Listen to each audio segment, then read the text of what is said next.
What if I told you that the purest love ever known was not written in poems, but carved into the bones of a broken heart? Long ago, tucked within the misty hills of Nagaland, in the Naga village of Mopung Chukit, a story was born, one so beautiful and so devastating that even today, the winds that pass through its ancient stones seem to whisper their names. Her name was Etibben, a woman whose beauty could silence a room, whose spirit shone brighter than the village fires. Every man dreamed of winning her heart. Every woman admired her grace. But Etibben had already given her heart, freely and fearlessly, to Gina. Gina was not rich. He had no power, no standing, only his honesty, his kindness, and a love for Etibben that defied the very rules of their world. In secret places, by the rivers that cut through the wild earth, beneath the great trees that bore witness to their vows, they built a world of their own, a world of whispered promises and daring dreams. But in their village, love was not enough. Wealth, status, bloodlines, these were the currencies that bought marriages, not the pounding of two wild hearts. And when Etibben's family learned of Gina, their fury was swift and merciless. They tore her from him, binding her fate to Tajan, a wealthy, powerful man whose riches masked a heart of cruelty. Forced into a gilded cage, Etibben's body lived with Tajan, but her soul remained with Gina. Love, however, does not hide forever. One night, the secret meetings were uncovered. Tajan's rage was brutal. Etibben's body bore the cost, her spirit crushed beneath fists and shame. Slowly, her fire dimmed, and as death's shadow crept closer, her final wish was not for gold, not for forgiveness, but for the face of her true love, Gina. He came. He ran through rivers and over broken fields to reach her. But when he finally did, Etibben's soul had already flown, leaving only silence where once her laughter had lived. Grief hollowed Gina into a ghost of the man he once was. Days blurred into nights. Songs became sobs. And before long, Gina, too, laid down his heart beside hers, forever intertwined in death, as they were forbidden to be in life. Today, in the village of Mopungchuket, a stone tower rises, not just from the earth, but from the very bones of this legend, a testament that love, true, reckless, impossible love, never really dies. And so, from the echoes of the past, we reimagine the tale, inspired by Jina and Etiben. This is the story of Nolan and Mercedes, where a love story unfolded, a love so pure, yet so doomed.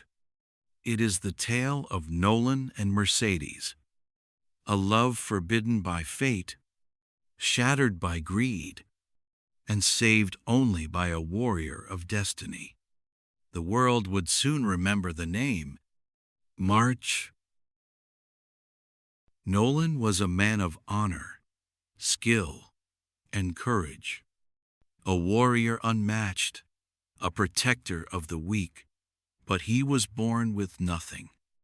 No fields of grain, no herd of Mithon, no name of power, but he had something greater, a heart fearless in battle and pure in love.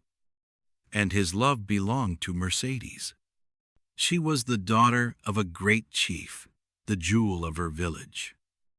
She was meant to marry a man of status, a man of wealth, with granaries overflowing and warriors under his command. But she chose Nolan. They met beneath the ancient banyan tree, where the spirits of the ancestors dwelled, where no one could see, where the world could not tear them apart.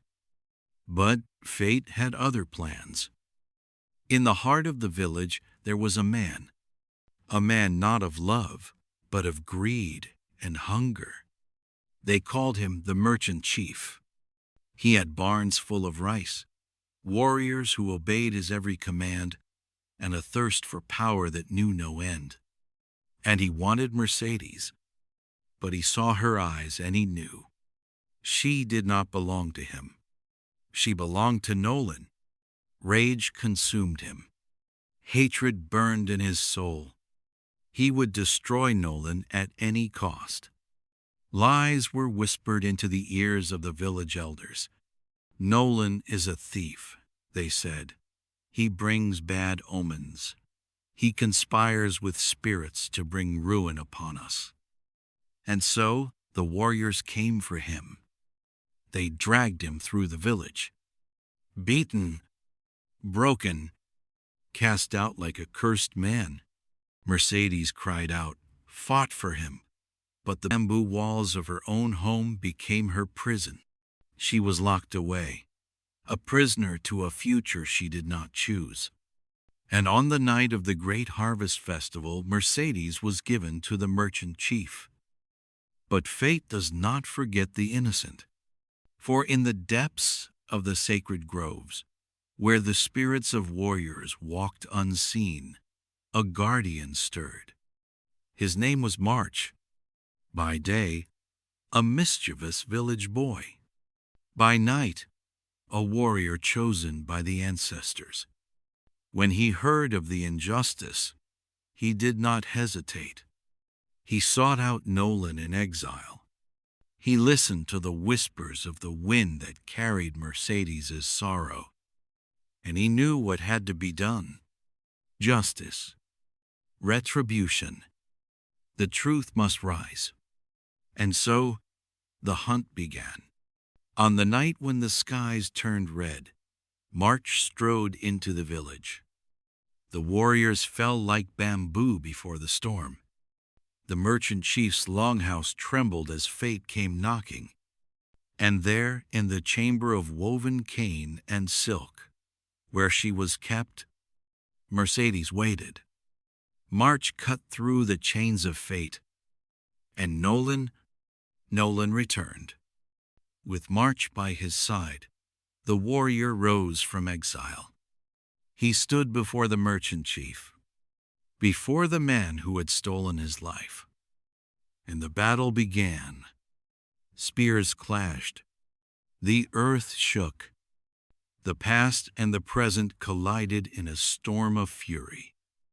And when the dust settled, the merchant chief fell. His rule of greed was over, and Mercedes was free. But fate is cruel, and time is merciless. Mercedes had been wounded beyond healing. She lay in Nolan's arms, her voice barely above a whisper. "Wait for me," she said. And then she was gone. The village mourned. The heavens wept.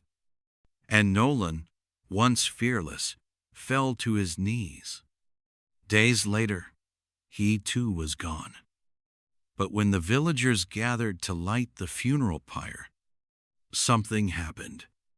The smoke rose not as two, but as one. Intertwined, unbroken, bound together in the realm beyond. Even in death they had found each other. And so, the legend of Nolan and Mercedes lived on. In the wind that whispered through the forests. In the river that carried their love to the great lakes. In the stars that shone above the village they once called home. Their love was never lost. For some love stories never truly end. And that brings us to the end of Nolan and Mercedes' journey. But the stories don't stop here. If you enjoyed stepping into the world of legends, spirits, and brave hearts, hit that like button, tap subscribe, and ring the bell because more magical tales from the hills and valleys of Nagaland are on the way. Real stories, inspired by our roots, told like never before. So, see you in the next adventure.